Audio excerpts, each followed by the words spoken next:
Irmãos e irmãs em Cristo, venho aqui hoje gravar para vocês mais um vídeo no meu canal revelando as profecias da Bíblia. E no vídeo de hoje é a Escola Sabatina para Jovens, livro de Êxodo, lição número 2, Fazendo do Meu Jeito. Antes de eu falar sobre esse assunto, se inscrevam no meu canal revelando as profecias da Bíblia, deixe seu like e ative os sininhos de notificações para receberem o meu vídeo, compartilhe com o maior número de pessoas que vocês puderem o conteúdo do meu canal, eu preciso da ajuda de vocês. Agora vamos orar para fortalecer cada vez mais a nossa fé.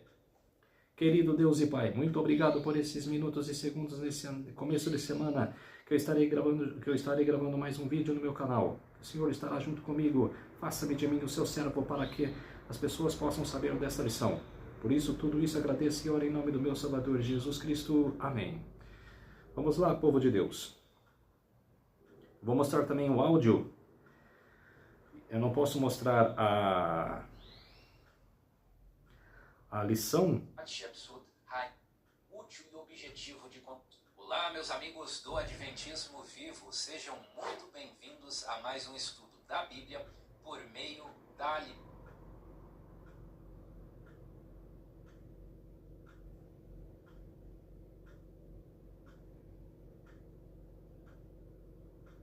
O livro de Êxodo é o livro da ação de Deus, com mão forte e braço estendido em favor do seu povo. Enquanto nós lemos, estudamos essas histórias, nós nos colocamos no lugar dos personagens e vemos que se Deus agiu com mão forte e braço estendido para com eles, Deus pode agir da mesma maneira na nossa vida. E assim a nossa fé se fortalece, o nosso coração se enche de esperança, a esperança para mim e para você. É por isso que esse estudo é tão fascinante, é tão interessante, é tão envolvente. O tema da nossa lição de hoje, o título é Tentando do Seu Jeito. E daqui a pouco nós vamos entender por que a lição desta semana tem esse título. Agora eu quero convidá-lo a me acompanhar aqui no mapa mental. Nós vamos ver algumas informações e depois vamos direto para o texto. O nosso texto-chave desta semana é Êxodo capítulo 2. Então, me acompanhe aqui agora no mapa mental. Algumas informações preliminares antes de partirmos para o nosso texto de estudo. Algumas pessoas sempre pedem os materiais que nós exibimos aqui, e a primeira informação é que tudo isso que nós mostramos, slides, tabelas, todas as informações relevantes vão estar na descrição do vídeo. Na descrição do vídeo você encontra o mapa mental na versão web para você visualizar e utilizar pelo navegador do seu computador ou celular. E lá você encontra também esse mapa mental em um arquivo de imagem que você pode baixar para o seu computador, para o seu celular e manipular facilmente.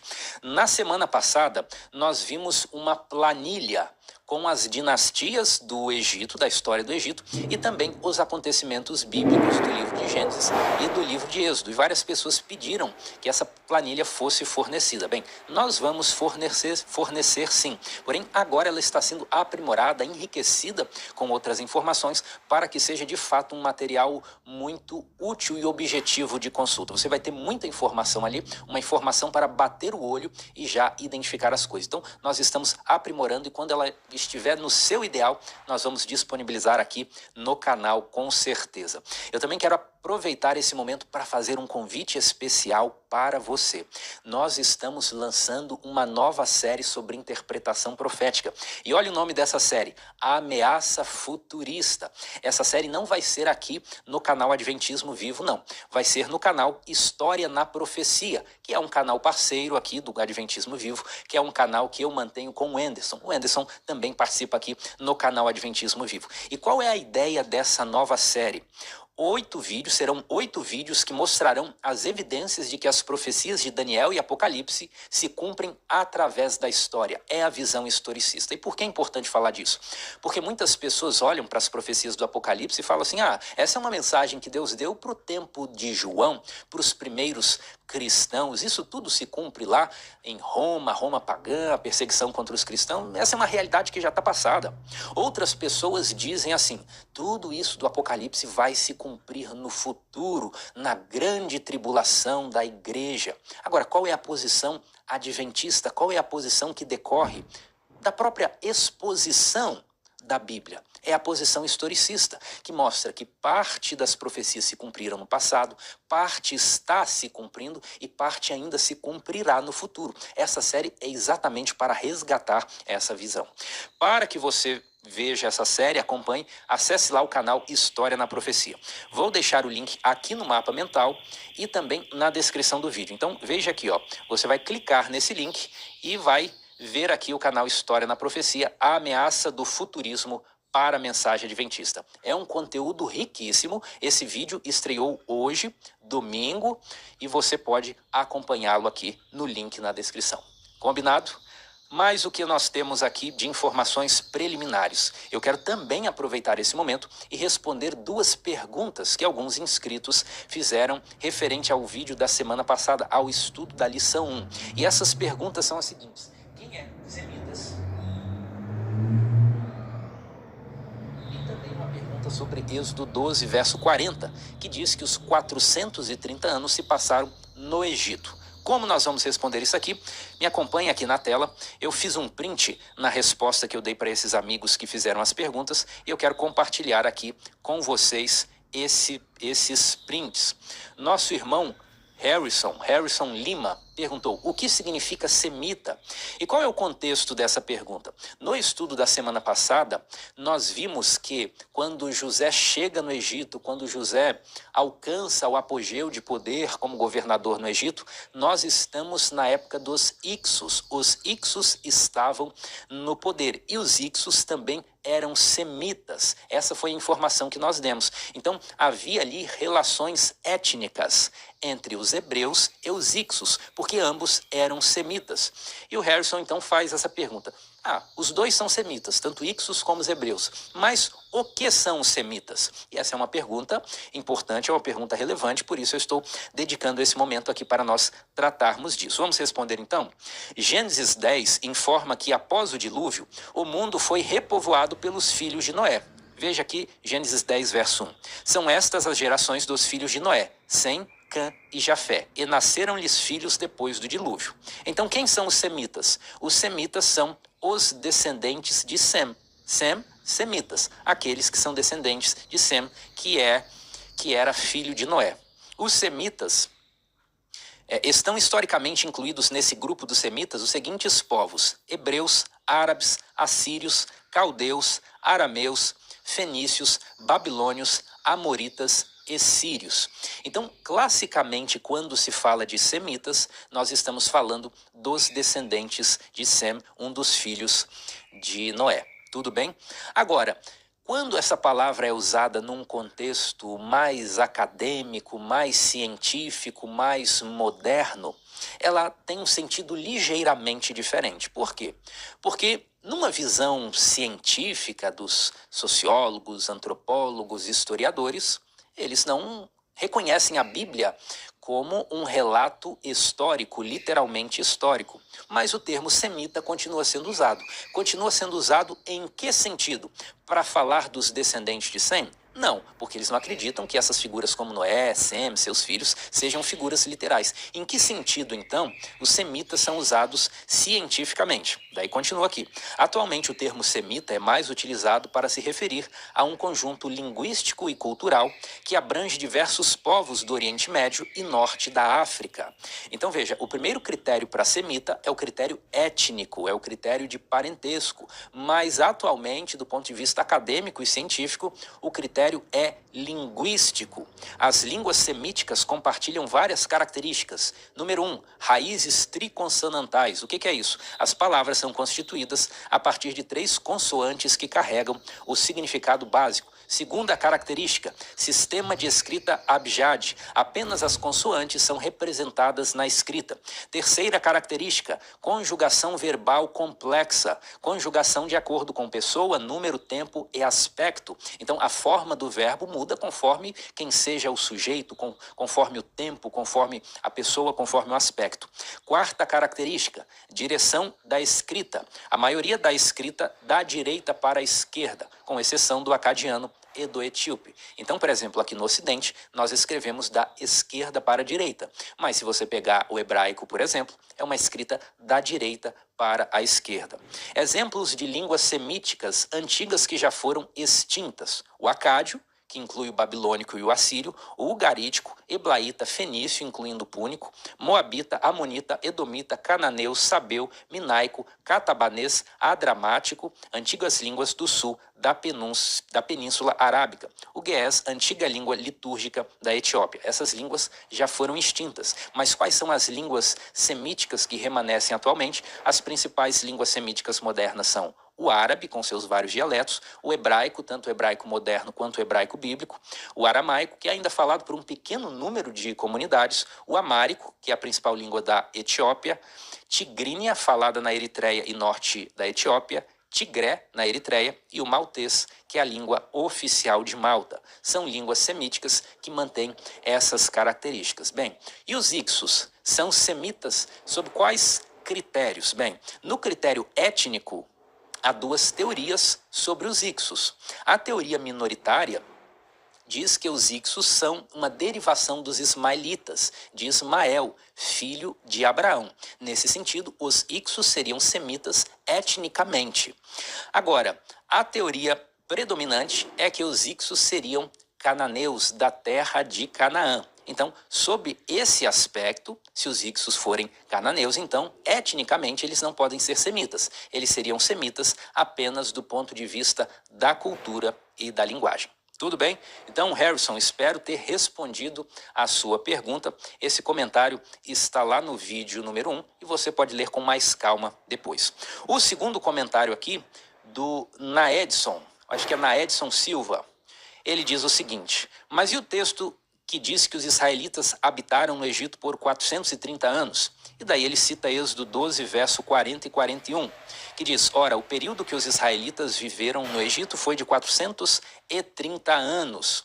E por que esse texto aqui do Naedson é muito relevante? Porque essa pergunta é uma pergunta boa, uma pergunta inteligente. Porque no vídeo passado nós falamos que os 430 anos não são 430 anos de escravidão, mas são 430 anos desde a promessa feita a Abraão até o Êxodo. Então, como nós podemos entender isso aqui? O primeiro ponto é notar que, se nós insistirmos que eles realmente ficaram no Egito 430 anos, então nós vamos ter que dizer que o apóstolo Paulo estava errado, não é verdade? Porque lá em Gálatas 3,17, Paulo deixa claro que esses 430 anos incluem o período desde o chamado de Abraão para deixar Harã até a descida de Jacó ao Egito, 215 anos depois.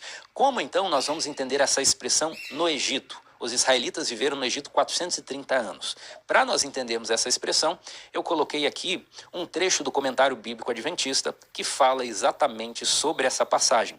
E o texto diz assim: a Septuaginta, ou seja, a tradução grega do Antigo Testamento, a Septuaginta traduz Êxodo 12, 40 da seguinte forma: e a peregrinação dos filhos de Israel, enquanto peregrinavam na terra do Egito e na terra de Canaã, foi de 430 anos. Então veja que interessante. Quando os sábios judeus tiveram a oportunidade de fazer uma tradução para o grego, eles inseriram ali, além do Egito, também a terra de Canaã, para evidenciar que esses 430 anos não podem ter sido apenas no Egito. Agora, qual seria a explicação para o Pentateuco usar Egito e ali os sábios judeus incluírem também Canaã ao lado do Egito? Qual seria a explicação para isso? Veja o seguinte: como já foi mencionado, a terra de Canaã era tão dependente do Egito durante o período patriarcal que os reis egípcios, na verdade, a consideravam como propriedade egípcia e se referiam a ela como tal.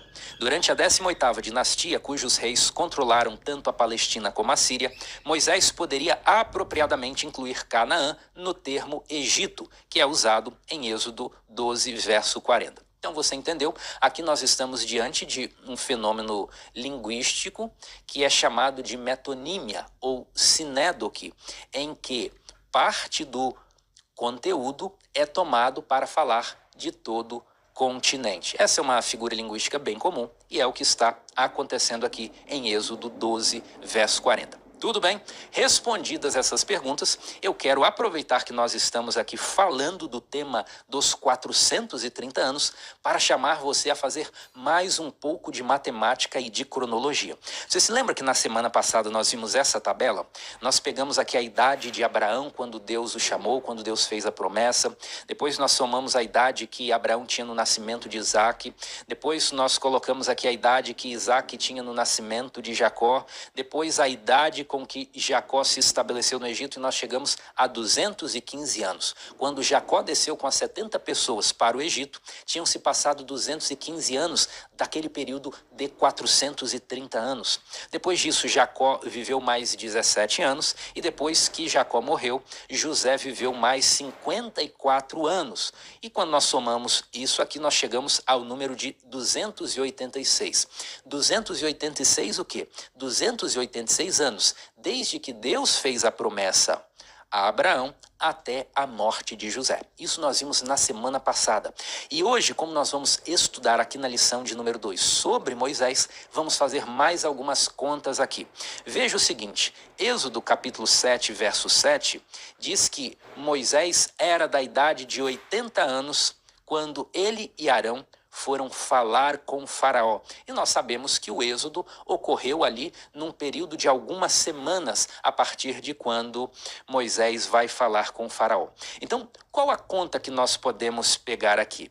Nós vamos pegar os 430 anos da profecia de Gênesis, os 430 anos de que fala Paulo no livro de Gálatas, e nós vamos subtrair 80. Por que nós vamos subtrair 80? Porque essa era a idade de Moisés quando ele foi falar com Faraó. Então, 430 menos 80, o resultado é 350. 350 o quê? Moisés nasceu no ano 350, depois da promessa feita a Abraão. Entendeu? E aqui nós podemos fazer mais uma derivação disso aqui.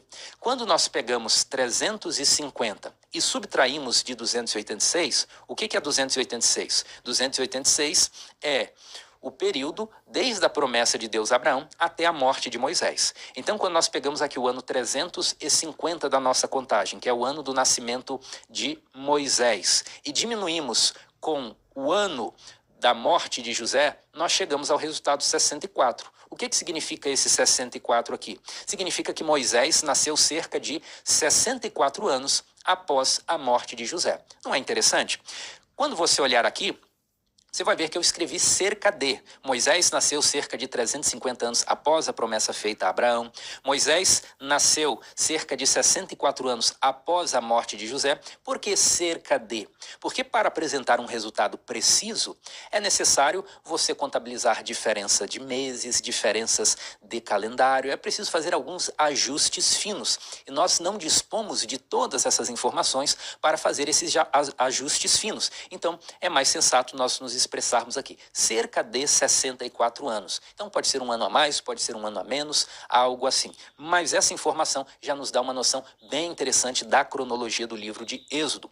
Podemos fazer mais uma conta aqui. Qual conta é essa? Nós vamos pegar o ano 350 do nosso período de 430, que é o ano do nascimento de Moisés, e vamos subtrair 215. 215 é o quê?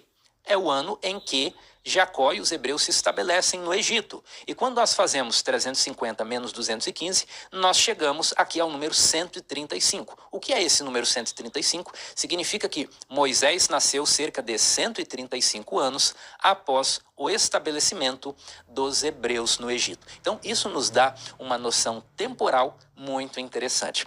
Falta apenas mais um elemento antes de nós entrarmos efetivamente no nosso texto de Êxodo 2. E esse próximo elemento é a árvore genealógica de Moisés. E aqui é muito interessante pelo seguinte, nós temos aqui o patriarca Jacó, que desceu ao Egito, lá no ano 215 da nossa contagem, e Jacó teve como filho Levi. E Levi, o texto diz aqui, teve 3 filhos homens, Gerson, Coate e Merari. Então, aqui na linha de Moisés, nós temos Coate, filho de Levi. Porém, Levi não teve apenas filhos do sexo masculino, ele também teve filhas. E sabe quem foi uma das filhas de Levi? Joquebede. E olha que interessante, Joquebede, que é filha de Levi e, portanto, irmã de Coate, se casa com o seu sobrinho, Arão. E desse casamento de Arão com Joquebede, Joquebede, filha de Levi, e Arão, neto de Levi, desse casamento entre Arão com Joquebede, nascem Miriam, Arão e Moisés, que é o personagem da nossa história. Então veja aqui Êxodo 6, verso 20. Arão tomou por mulher a Joquebede, sua tia. Por que era sua tia? Porque era irmã do seu pai, uma filha de Levi. E se nós formos lá para o livro de Números, nós temos a mesma informação. A mulher de Arão chamava-se Joquebede, filha de Levi, a qual lhe nasceu no Egito. Teve ela de Arão a Arão e a Moisés e a Miriam, irmã deles. Então, aqui nós compreendemos a árvore genealógica de Moisés e essa informação nos vai ser útil exatamente no início do capítulo 6, que nós vamos ler agora. Então vamos lá? Até aqui estávamos no aquecimento e agora nós vamos partir efetivamente para o estudo do texto bíblico. Vamos lá, Êxodo capítulo 2. Qual é o contexto? Basta nós nos lembrarmos de como terminamos o estudo da semana passada. Então ordenou Faraó a todo o seu povo, dizendo: a todos os filhos que nascerem aos hebreus lançareis no Nilo, mas a todas as filhas deixareis viver. Então, o contexto é a matança dos bebês do sexo masculino. E é nesse contexto que Moisés vai nascer. Vamos ver aqui, Êxodo capítulo 2, verso 1. Foi-se um homem da casa de Levi e casou com uma descendente de Levi. Aqui nós já sabemos, está falando de Arão e Joquebede. Arão se casou com sua tia e os dois são descendentes de Levi, porque Arão, pai de Moisés, era neto de Levi e Joquebede era filha de Levi. Então, já entendemos aqui com profundidade o verso 1.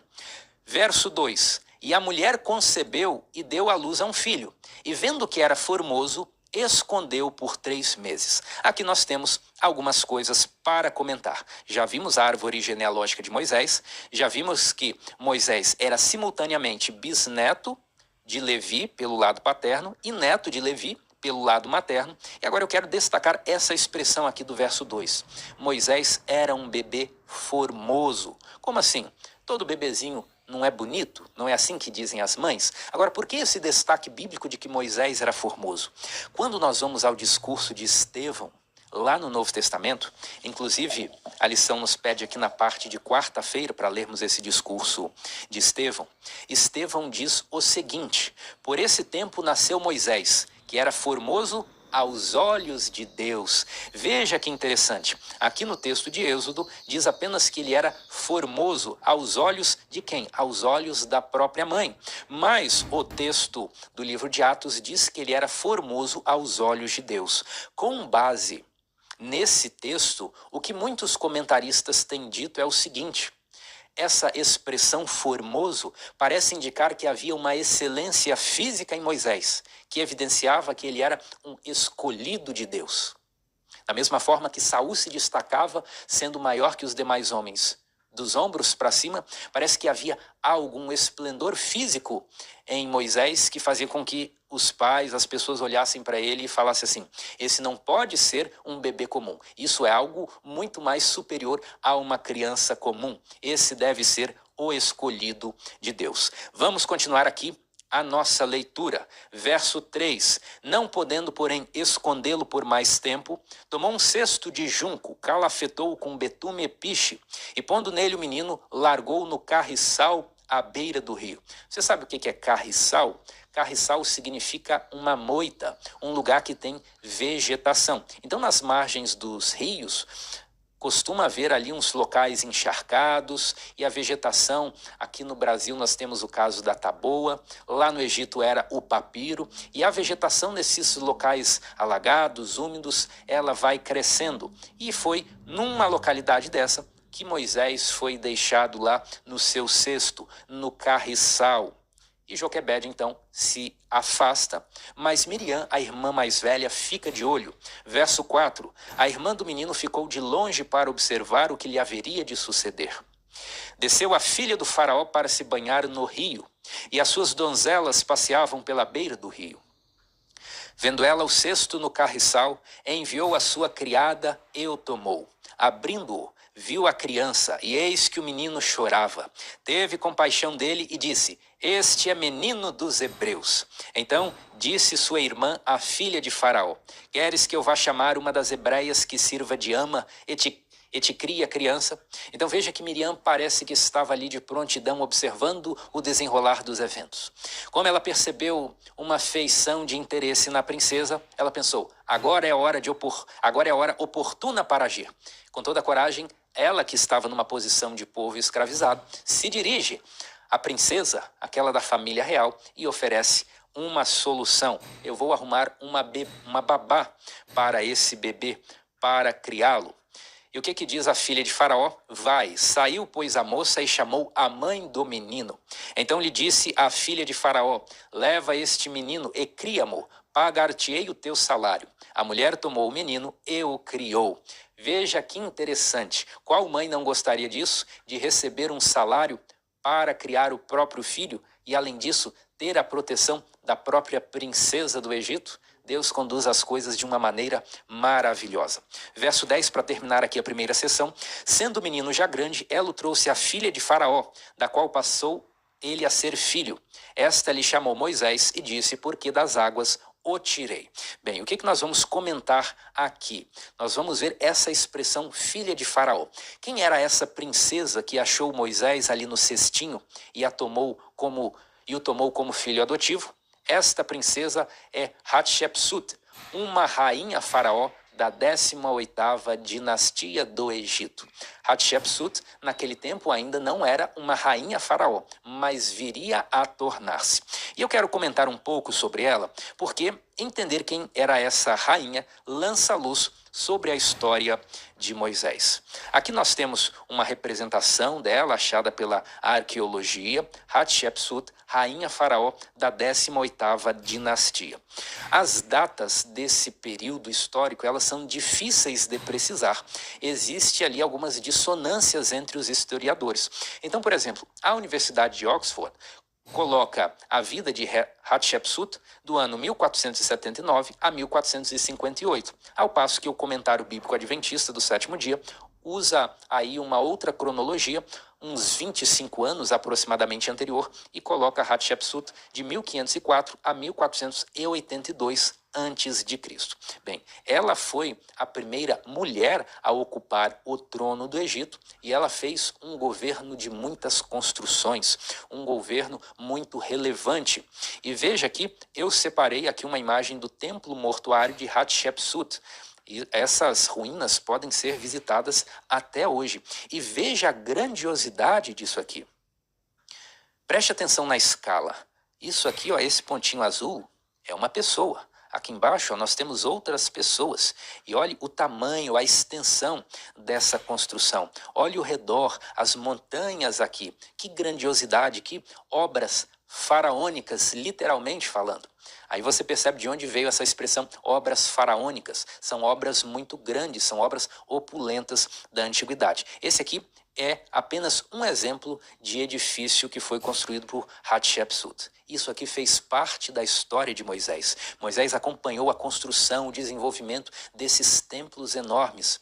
Moisés conheceu toda a glória e toda a pompa do Egito, mas mesmo assim ele escolheu sofrer o opróbrio do povo de Deus. Bem, agora que nós sabemos quem foi essa filha de Faraó, quem foi essa princesa que achou Moisés no cestinho e o tomou por filho adotivo, nós vamos aqui para o finalzinho dessa primeira sessão. O verso 10 diz assim: sendo o menino já grande, ela o trouxe a filha de Faraó. Então, Joquebede cria Moisés até o menino ficar grande. O que significa menino grande? É uma expressão genérica, abstrata, nós não podemos falar com certeza do que se trata. Mas, se nós formos aqui ao livro Patriarcas e Profetas, nós temos um esclarecimento muito preciso disso aqui. Está escrito o seguinte: ela, Joquebede, conservou consigo o rapaz tanto quanto pôde. Foi, porém, obrigada a entregá-lo quando ele teve aproximadamente 12 anos. Então, note o seguinte: Moisés, com 3 meses, é lançado no Nilo, Mas acontece então o episódio com a princesa e Joquebede cria Moisés até os 12 anos de idade. Foi levado de sua humilde choupana ao palácio real, para a filha de Faraó, e se tornou seu filho. Contudo, mesmo ali, ele não perdeu as impressões recebidas na infância. As lições aprendidas ao lado de sua mãe não as esquecia. E aqui nós vemos como o papel da mãe, ele molda a história da própria civilização. Se Moisés não tivesse uma mãe tão dedicada que incutiu na sua mente as verdades bíblicas, não haveria um libertador para Israel. A história bíblica teria sido escrita de uma forma diferente. Mas pela dedicação de uma mãe, ao formar um homem de fibra como foi Moisés, a história bíblica foi escrita do jeito que foi. Que fantástico, não é mesmo? E o que mais nós podemos ver aqui no livro Patriarcas e Profetas? Na corte de Faraó, Moisés recebeu o mais elevado ensino civil e militar. O rei resolvera fazer de seu neto adotivo, o seu sucessor no trono. E o jovem foi educado para sua elevada posição. Veja que coisa grandiosa. Moisés, que era filho de escravos, que era estrangeiro, agora ali estava cotado para ser o próximo faraó do Egito. Como isso era possível? Bem, Tutmoses, que era pai de Hatshepsut, não formou um herdeiro homem, e uma mulher não poderia ascender ao trono. E daí nesse ponto você poderia dizer, ora, mas você não disse que Hatshepsut foi uma rainha faraó? Sim, eu disse isso, mas ela não foi uma rainha sozinha, de maneira solitária. Ela foi uma corregente com o seu sobrinho. Então, Hatshepsut não era elegível ao trono do Egito por si mesma, porque o trono deveria ser ocupado por um homem. E como havia uma crise de sucessão, não havia herdeiro homem, Faraó Tutmoses decidiu que o próximo faraó seria Moisés, o seu neto adotivo. O que mais nós vamos destacar aqui nessa primeira sessão? A princesa chama aquela criança de Moisés e dá a explicação. Por que das águas o tirei? Vamos entender isso aqui? Geralmente a explicação que é dada é a seguinte: Moshe, que é Moisés, é o particípio do verbo machá, que significa tirar. E esse verbo tem as mesmas consoantes desse substantivo. Então a ideia é que Moisés significa aquele que é tirado. Tirado de onde? Tirado das águas do Nilo. Essa é uma explicação bem tradicional. Mas eu quero também chamar a sua atenção para uma outra ideia que eu acho fantástica. A ideia é a seguinte: se você se lembrar do que nós estudamos na semana passada, você verá que o bisavô e o pai de Hatshepsut, que é a princesa que encontrou Moisés no cestinho, se chamavam Amosse e Tutmoses. E olha que interessante a estrutura do nome deles. Nós temos sempre ao final a forma Mose, ou naquela pronúncia mais grega que chegou até nós, Moses, Tutmoses. Então, essa forma, ela é presente nos nomes reais e deriva do egípcio, dessa terminação MS em egípcio, cujo sentido básico é filho de. Então, Moses significa filho de. E nos nomes reais, esse Moses, ele sempre vem acompanhado do nome de um deus. Então, Amoses significa A mais Moses. Moses é filho de, e A significa Deus Lua. Então, Amoses é filho de A, filho do Deus Lua. Tutmoses, Tot mais Moses. Tutmoses, então, é filho do Deus Tot. Essa mesma lógica parece se aplicar ao nome de Moisés, Moses. No panteão egípcio, o Nilo era deificado como Hapi. É possível, então, que Moisés tenha recebido o nome de Rapimoses. Você entendeu? Hatshepsut conhecia o nome do seu bisavô, conhecia o nome do seu pai, e quando ela encontra uma criança para adotar como seu filho, ela usa a mesma estrutura que já era comum nos nomes masculinos dos integrantes da realeza da 18ª dinastia do Egito. Isso não é muito interessante? E por que é provável que o nome de Moisés tenha sido Rapimoses? Porque nós temos Hapi, que é o deus Nilo, mais Mose. Então, o nome de Moisés significaria: você é filho do Deus Nilo, porque eu te peguei como um bebê no Deus Nilo. E isso faz todo sentido aqui ao final do verso 10, quando a princesa diz, lhe chamou Moisés e disse, porque das águas o tirei, das águas do Nilo. Agora, veja a beleza disso aqui, nós vamos fazer uma aplicação agora. Quando nós vamos lá para a Epístola aos Hebreus, o apóstolo Paulo diz assim, pela fé, Moisés, quando já era homem feito, recusou ser chamado filho da filha de Faraó. Moisés tem de tomar uma decisão, e essa decisão envolve em como ele é chamado, envolve em qual nome ele vai usar.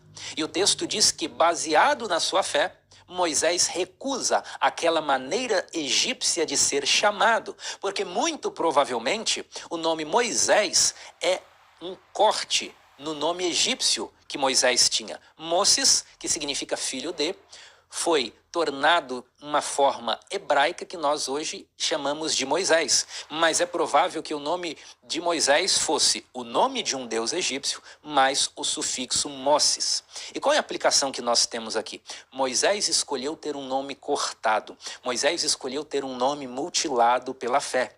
Isso, aplicando para nós hoje, significa que a nossa fé nos levará a tomar algumas decisões que vão exigir alguns cortes, algumas mutilações. Para seguir Jesus, é provável que nós passemos por sofrimento, por mutilações, figuradamente falando, ou mesmo literalmente falando. Mas compensa trocar qualquer benefício deste mundo pela glória da eternidade com Jesus. Isso aconteceu com Moisés e pode acontecer conosco também. Bem, vimos aqui a primeira sessão de Gênesis capítulo 2 e nós vamos para a segunda sessão, que vai dos versos 11 até o verso 15. E é aqui que a lição vai concentrar a maior parte dos seus comentários. Vamos ler aqui, verso 11. Naqueles dias, sendo Moisés já homem, saiu a seus irmãos e viu seus labores penosos, e viu que certo egípcio espancava um hebreu, um do seu povo.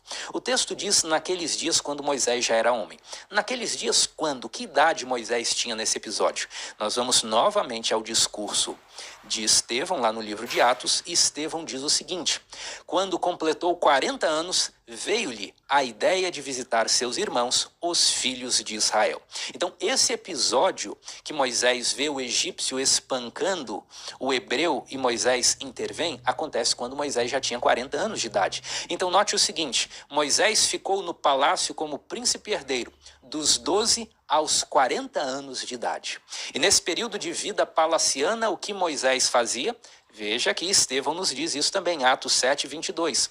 E Moisés foi educado em toda a ciência dos egípcios, e era poderoso em palavras e obras. Essa foi a vida de Moisés dos 12 aos 40 anos. Mas o texto continua o seguinte: ele vai visitar o seu povo. O verso 12 diz: olhou de um lado e de outro, e vendo que não havia ali ninguém, matou o egípcio e o escondeu na areia. Esse ato de Moisés é praticado por uma justa indignação, porque o egípcio estava praticando um abuso de autoridade. O egípcio estava oprimindo, violentando o hebreu. E como se desenvolve aqui a história? Saiu no dia seguinte, eis que 2 hebreus estavam brigando, e disse ao culpado: por que espancas o teu próximo? O qual respondeu: quem te pôs por príncipe e juiz sobre nós? Pensas matar-me como mataste o egípcio? E quando Moisés ouve isso, ele fica de olhos arregalados. Aquilo que ele achava que era segredo, na verdade outras pessoas tinham visto. Temeu, pois, Moisés e disse: com certeza o descobriram. Informado desse caso, procurou Faraó matar a Moisés. Porém Moisés fugiu da presença de Faraó e se deteve na terra de Midian. Assentou-se junto a um poço. Eu quero comentar essa informação aqui, ó. Informado desse caso, procurou Faraó matar a Moisés. Novamente, nós vamos aqui ao livro Patriarcas e Profetas, que ele nos elucida de maneira mais clara esse ponto. Diz assim: fez-se parecer ao rei que este ato significava muito, que Moisés tensionava levar seu povo contra os egípcios, subverter o governo e sentar-se no trono.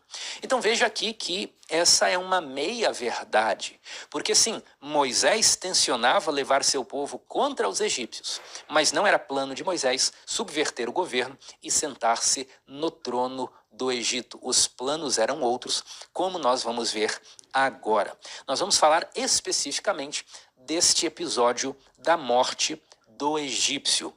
E aqui eu quero ler também outro trecho do livro Patriarcas e Profetas, que diz o seguinte: ele, Moisés, se mostrara agora pronto para sustentar a causa de seu povo e esperava vê-los levantar-se a fim de recuperar a sua liberdade.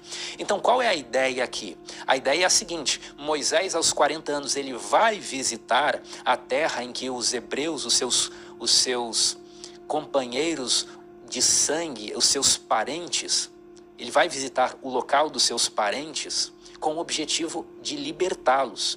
E ele então fica indignado com o egípcio que está espancando o hebreu, mata o egípcio e esconde o corpo. E a princípio ninguém viu, ninguém sabia, mas depois ele vê que não foi tão anônimo o que ele fez. Porém, Moisés esperava que se alguém viesse a saber, que então que eles se unissem a Moisés, que eles vissem em Moisés um libertador. Ora, ele estava lá no palácio, ele entende tudo, ele vai ser capaz de nos libertar. Eles então se uniriam a Moisés. Moisés, nós ficamos sabendo que você matou um egípcio, então você vai nos libertar, nós vamos te dar todo o apoio, e agora que nós vamos sair do Egito. Essa era a expectativa de Moisés. Mas a expectativa de Moisés, ela foi verificada na realidade? Não. Novamente, se nós formos aqui ao discurso de Estevão, lá em Atos capítulo 7, ele diz assim: ora, Moisés cuidava que seus irmãos entenderiam que Deus os queria salvar por intermédio dele. Eles, porém, não o compreenderam. Não apenas não compreenderam qual era o intento de Moisés, como também interpretaram mal a Moisés. Eles acharam que Moisés matando um egípcio era uma ameaça adicional para o povo hebreu. Porque, ora, se Moisés, que é da corte, ele oprimir um egípcio, o que ele fará conosco, que somos escravos, que estamos numa posição inferior ainda? Então, será mais opressão do que aquela que nós já estamos suportando. E nesse ponto aqui, do homicídio do egípcio, nós já entendemos o título da lição. Qual que é o título da lição? Tentando do seu jeito. Moisés sabia que era o libertador, mas como ele libertaria o povo? Bem, na dúvida, ele tenta fazer do seu jeito. E é aqui que nós chegamos ao coração da lição. Ainda um outro texto de Patriarcas e Profetas para nós entendermos melhor esse episódio. Esse episódio diz assim: matando o egípcio, Moisés caíra no mesmo erro tantas vezes cometidos por seus pais, de tomar nas próprias mãos a obra que Deus prometera fazer. Não era vontade de Deus libertar o seu povo pela guerra, como Moisés pensava, mas pelo seu próprio grande poder, para que a glória lhe fosse atribuída a ele tão somente. Todavia, mesmo este ato precipitado foi ainda encaminhado por Deus a fim de cumprir seus propósitos. Então, com base nesse contexto que nós acabamos de ler, a lição ela vai formular aqui a sua ideia principal. E essa ideia principal vai aparecer aqui nos dias de terça, quarta e quinta-feira. E qual é essa ideia principal? A parte de terça-feira pergunta assim: como podemos discernir nessa história quando Moisés estava seguindo a orientação de Deus e quando estava agindo conforme os seus próprios planos?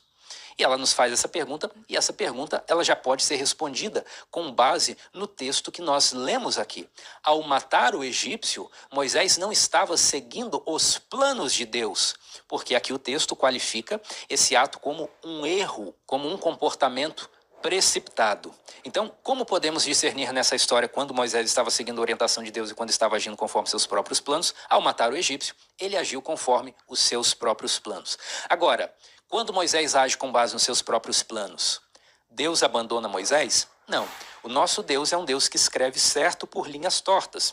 Então, apesar de esse desvio no percurso ideal, Deus conduz as coisas de modo que seja providencial que Moisés fique exilado lá no deserto, no anonimato, numa vida simples, pacata, com cheiro de ovelha e cabra.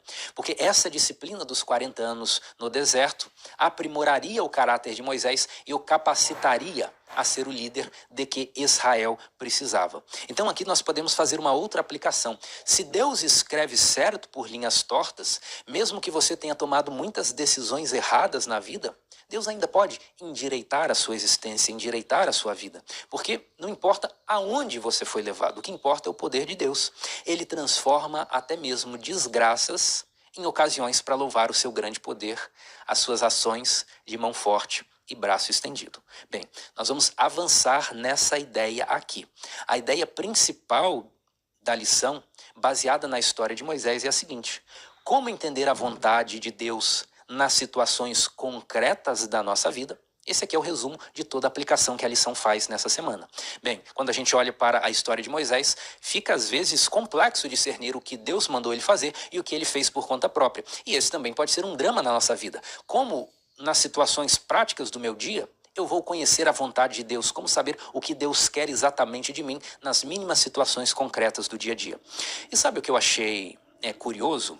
Foi que a lição falou desse tópico nos dias de terça, quarta e quinta-feira, mas não ofereceu uma resposta para essa pergunta. Por exemplo, na parte de terça-feira, aqui no parágrafo final, a lição diz: no entanto, discernir a vontade de Deus nem sempre é fácil.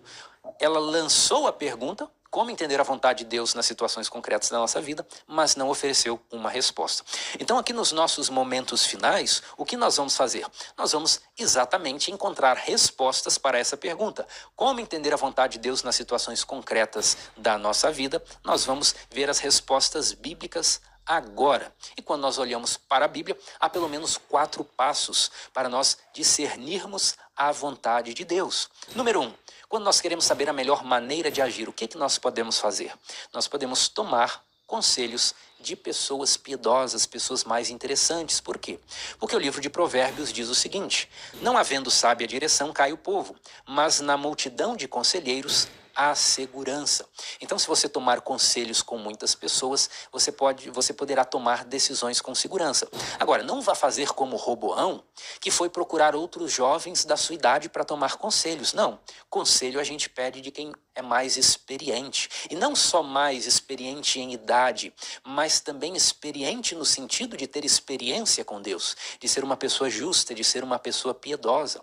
Consulte aquelas pessoas justas da sua igreja, aqueles anciãos mais antigos que têm vida de oração, e você poderá receber bons conselhos deles, e por meio desses bons conselhos você pode entender a vontade de Deus para situações concretas da sua vida. O que mais nós podemos fazer para entender a vontade de Deus? O estudo da Bíblia. Temos aquele verso bem conhecido que diz: lâmpada para os meus pés é a tua palavra e luz para os meus caminhos. Então, se você quer saber qual caminho seguir, você precisa da Bíblia, você precisa estudar o que está escrito nela, porque a Bíblia é uma lâmpada, ela ilumina o caminho, mostra onde você deve andar. Agora, nesse mesmo Salmo 119, veja o que o salmista ainda fala sobre a palavra de Deus. Tenho visto que toda a perfeição tem seu limite, mas o teu mandamento é ilimitado. Eu gosto muito desse verso, porque muitas pessoas pensam assim: são 10 mandamentos, são uma listinha de 10 coisas básicas que tem que fazer ou deixar de fazer e está tudo certo. Essa não é a ideia da lei de Deus. E isso fica explícito quando o salmista diz que o mandamento é ilimitado. Ora, se o mandamento é ilimitado, significa que não existe nenhuma situação na minha vida, na minha existência e na existência de todas as pessoas desse planeta, não existe nenhuma situação que não possa ser valorada pela lei de Deus como certa ou errada, como boa ou má, como desejável ou indesejável. O mandamento de Deus é ilimitado, então ele se aplica a todas as situações. Não há comportamento que não possa ser valorado pela vontade revelada de Deus. Então, para responder essa pergunta aqui, como entender a vontade de Deus nas situações concretas da nossa vida? Se nós quiséssemos dar uma resposta sintética, nós falaríamos assim: leia a Bíblia. Lá existe a resposta para todas as perguntas. E, de fato, o mandamento de Deus é ilimitado. Ele se aplica em todas as situações. Então, na palavra de Deus, nós temos a resposta para todos os nossos comportamentos. Agora, note o seguinte: o fato de a lei de Deus estar revelada em sua palavra não significa que eu, ser humano decaído, consiga extrair desses princípios bíblicos, num primeiro momento, a solução para todas as questões da minha vida. E daí entra mais um ponto: a oração. Porque no mesmo salmo, olha o que o salmista pede a Deus. Ele diz assim: desvenda os meus olhos para que eu contemple as maravilhas da tua lei. Então note o raciocínio: a vontade de Deus ilimitada, ela já está revelada, mas existe um defeito no ser humano que impede com que ele veja claramente como essa vontade pode ser aplicada de forma prática nas ações concretas do dia a dia. Então, o salmista ele nos dá mais um passo adicional. Não apenas estudar a Bíblia, mas orar a Deus que dê o entendimento, a sabedoria, para que se faça o encaixe da vontade de Deus revelada na Bíblia com a situação concreta da minha vida. Desvenda os meus olhos para que eu contemple as maravilhas da tua lei. Não é apenas ler o texto, não é apenas fazer uma leitura da Bíblia, mas é o agir sobrenatural de Deus na mente para que você compreenda, para que você seja capaz de aplicar o princípio geral na situação concreta da sua vida. É também por isso que nós fazemos oração, para que esse processo sobrenatural ocorra em nós. E aqui por último, eu deixei a ação do Espírito Santo, porque isso aqui é muito relevante. Sabe o que Jesus disse nos seus últimos momentos aqui na terra? Ele disse assim: tenho ainda muito que vos dizer, mas vós não podeis suportar agora. Quando vier, porém, o Espírito da verdade, ele vos guiará a toda a verdade. Então, quem dá essa revelação completa, quem nos dá as respostas, é o Espírito Santo. E de que maneira o Espírito Santo faz isso? Por meio dos dons espirituais. Veja esse texto aqui de 1 Coríntios capítulo 12, quando Paulo escreve o seguinte: a manifestação do Espírito é concedida a cada um, visando a um fim proveitoso. Porque a um é dada mediante o Espírito a palavra da sabedoria, e a outro, segundo o mesmo Espírito, a palavra do conhecimento, e a outro no mesmo Espírito a fé, e a outro no mesmo Espírito dons de curar, e a outro operações de milagres, a outro profecia, a outro discernimento de espíritos, a um variedade de línguas, e a outro capacidade para interpretá-las. O que eu quero destacar aqui? Essas duas que estão em negrito. O Espírito Santo da palavra de sabedoria e o Espírito também da dom de profecia. O que é a palavra de sabedoria? É a capacidade de discernir e aplicar a sabedoria divina em situações específicas. Não é exatamente isso que a gente quer? Não é exatamente essa a ideia central da lição? Como eu vou ter discernimento na minha vida para diferenciar o que é a inclinação do meu coração do que é a vontade de Deus? Como eu vou saber qual é a vontade de Deus para as situações concretas da minha vida? Como eu devo agir diante das situações concretas? Eu preciso de uma palavra de sabedoria. Eu preciso que o Espírito Santo me dê a capacidade de aplicar a revelação divina em situações específicas. Essa é uma obra do Espírito Santo em nós. Agora, é só isso que o Espírito Santo faz? Não. O Espírito Santo também concede o dom de profecia. E o que é o dom de profecia? É o poder para falar com autoridade como porta-voz de Deus, seja prevendo o futuro ou declarando a vontade de Deus para o presente. Não é esse o nosso tópico de estudo? Como saber a vontade de Deus para situações concretas da minha vida? Por meio do dom de profecia, porque ele declara a vontade de Deus para o presente. Foi por meio do dom de profecia que a Bíblia foi composta. A Bíblia é o conjunto dos escritos de pessoas que tiveram o dom de profecia. Então, é por meio do dom de profecia que Deus revela a sua vontade. E agora eu quero me dirigir a você, que é um jovem adventista, para falar exatamente o seguinte. Lembre-se, qual é a ideia central da lição dessa semana? A ideia é a seguinte: como saber a vontade de Deus para a minha vida no caso concreto, diante das situações com as quais eu me deparo? Nós vimos que a obra de revelar a verdade é a obra do Espírito Santo. E como o Espírito Santo faz isso? Por meio do dom de profecia. E você que é um jovem adventista sabe que o dom de profecia foi dado a Ellen White. E ela é a profetisa de Deus no tempo do fim, nessa porção final da história que nós estamos vivendo. Portanto, se nós quisermos saber a vontade de Deus para nosso tempo, não podemos ignorar o que Deus revelou por meio dela.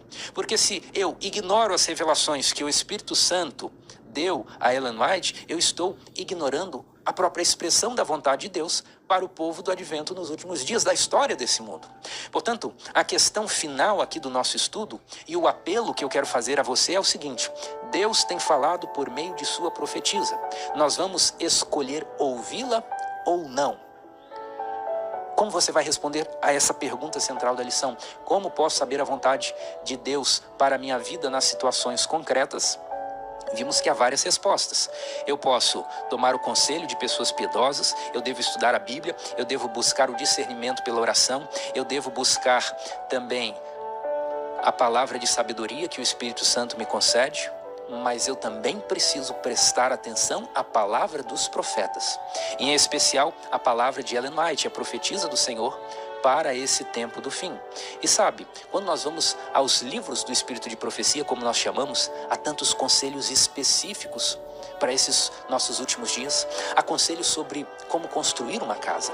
Há conselhos sobre como deve ser nossa alimentação. Há conselhos sobre como deve ser nosso vestuário. Há conselhos sobre como nós devemos usar nosso dinheiro. Há conselhos sobre se deve contratar um advogado para fazer um testamento, sobre como devem ser as finanças da família. Há conselhos sobre como educar os filhos. Há conselhos minuciosos sobre cada detalhe da vida moderna. E se nós temos a expressão da vontade de Deus nesse nível mastigado, minucioso, por que nós vamos rejeitar isso? Nós não podemos rejeitar essa revelação sem ficarmos culpados. Então, diante dessa proposta da lição, de olhar para a história de Moisés e constatar que ele tentou fazer as coisas do seu jeito, como é o título da lição, o apelo que fica para nós é: não tente fazer as coisas do seu jeito, faça as coisas do jeito de Deus, busque a revelação de Deus na Bíblia, no espírito de profecia, no conselho de irmãos mais piedosos e também na revelação que ele nos deixou por meio da profetisa do Senhor Ellen White para o seu povo nos últimos dias. Não seja indiferente, mas seja receptivo ao que os profetas do Senhor têm a falar e aplique na sua vida. Que Deus abençoe você. Foi um prazer passar esses momentos na sua companhia e nos vemos então na semana que vem.